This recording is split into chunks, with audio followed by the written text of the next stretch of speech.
ये हेडिंग देख के आपके दिमाग में आएगा कि भाई एग्रीकल्चर लैंड अगर बेची तो टैक्स तो लगता ही नहीं। लेकिन थोड़ा सा इसमें ट्रिक है। यहाँ पे लिखा है अर्बन एग्रीकल्चर लैंड। अगर आप इंडिविजुअल या एचयूएफ हो, आपने बेचा, क्या बेचा? अर्बन एग्रीकल्चर लैंड बेचा। तो वो बेचने के बाद अगर आपको उस पर शॉर्ट टर्म कैपिटल गेन होता है या फिर आपको उस पर लॉन्ग टर्म कैपिटल गेन होता है, अब ये जो शॉर्ट टर्म या लॉन्ग टर्म कैपिटल गेन है उस पर टैक्स लगेगा। अब ये टैक्स को कैसे बचाए? शुरुआत करने के पहले कुछ सवालों का जवाब मिलना जरूरी है। पहले तो एग्रीकल्चर लैंड जो होती है वो दो तरह की होती है, एक रूरल एग्रीकल्चर लैंड, दूसरा urban agriculture land. Rural agriculture land की बात करें तो वो कैपिटल एसेट नहीं मानी जाती, और कैपिटल एसेट नहीं मानी जाती तो उस पर कोई भी टैक्स नहीं आता है। तो अगर आप इंडिया में जो रूरल एग्रीकल्चर लैंड है उसे बेचते हो तो उस पे कोई भी कैपिटल गेन टैक्स नहीं रहेगा। लेकिन अर्बन एग्रीकल्चर लैंड अगर बेचते हो तो उसमें टैक्स की लायबिलिटी आती है। अब क्वेश्चन ये है कि रूरल एरिया मतलब क्या होता है? तो रूरल एरिया मतलब वो एरिया जो अर्बन एरिया है, अर्बन एरिया मतलब जो एरिया जो रूरल एरिया है नहीं। अरे ये क्या कंफ्यूजन हो गया? इसमें कोई कंफ्यूजन नहीं है। सिंपल, गवर्नमेंट ने यहाँ पे लॉ में कुछ डिफाइन किया है, अर्बन एरिया को डिफाइन किया है। तो अर्बन एरिया की बात करें तो कोई भी ऐसा एरिया, चाहे वो म्युनिसिपैलिटी हो सकता है, कंटोनमेंट बोर्ड हो सकता है, जहां पे कोई भी एरिया जहां पे पॉपुलेशन 10,000 या उससे ऊपर अगर पॉपुलेशन है तो वहां पे जो भी एग्रीकल्चर लैंड होगी वो अर्बन एग्रीकल्चर लैंड मानी जाएगी। और अर्बन एग्रीकल्चर लैंड अगर मानते हो और वो बेचा जाता है तो उस पे जो लॉन्ग टर्म कैपिटल गेन या शॉर्ट टर्म कैपिटल गेन है उस पे टैक्स की लायबिलिटी आएगी।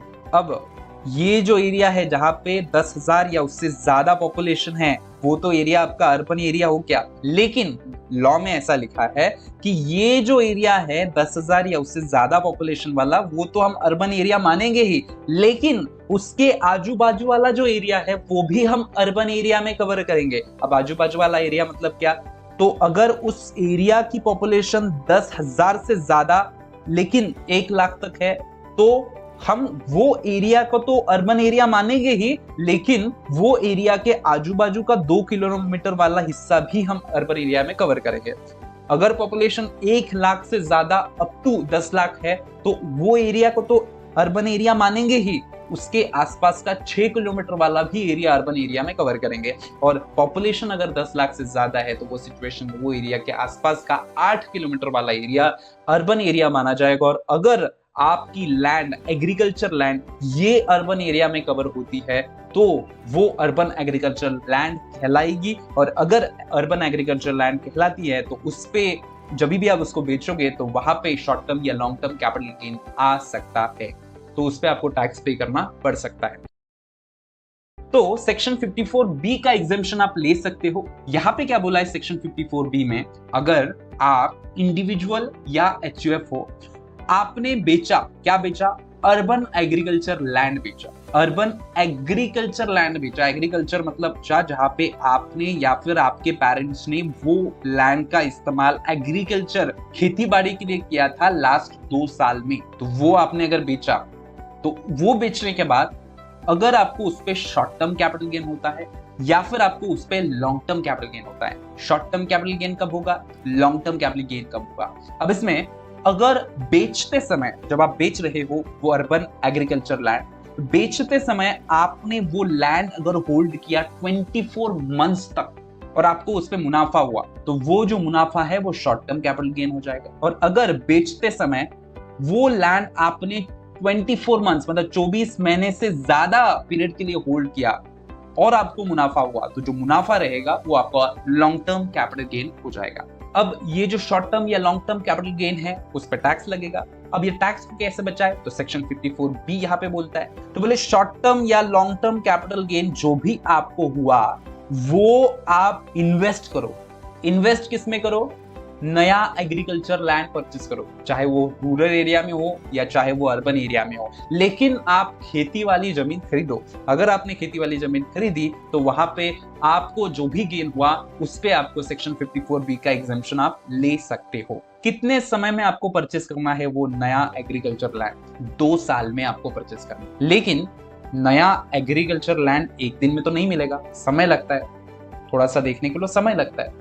तो अगर बीच में आपको ITR फाइल करने की ड्यू डेट आ गई तो क्या करोगे? तो उस सिचुएशन में बोला है कि चिंता मत करो, आप जब तक नई एग्रीकल्चर लैंड परचेस नहीं कर लेते तब तक आप जो भी अमाउंट है वो कैपिटल गेन अकाउंट स्कीम में जमा कर दो।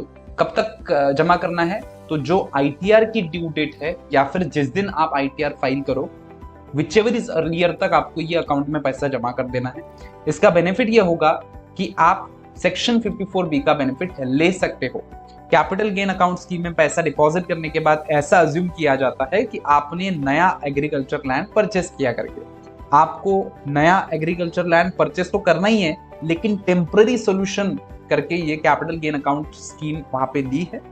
आपको ये अकाउंट से पैसा विड्रॉ करना है और आपको विद इन टाइम में नया एग्रीकल्चर लैंड जो 2 साल में है फ्रॉम डेट ऑफ सेल, वहां से 2 साल में आपको नया एग्रीकल्चर लैंड परचेस करना है।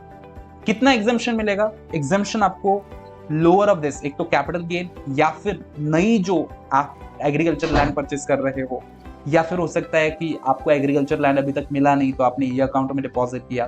तो ये जो कैपिटल गेन या फिर कॉस्ट ऑफ न्यू एसेट और डिपॉजिट अमाउंट, इसमें से जो भी छोटा है वहां पे उतना आपको एग्जम्पशन मिलेगा। आपने नई एग्रीकल्चर लैंड परचेस की, वो आप बेच नहीं सकते हो 3 साल तक। तो ये है सेक्शन 54B। सेक्शन 54B जो हमने अभी देखा, वो एग्जम्पशन के साथ साथ आप सेक्शन 54F का एग्जम्पशन भी ले सकते हो। अभी सेक्शन 54F का एग्जम्पशन क्या है वो हमने सेपरेट वीडियो में कवर किया है।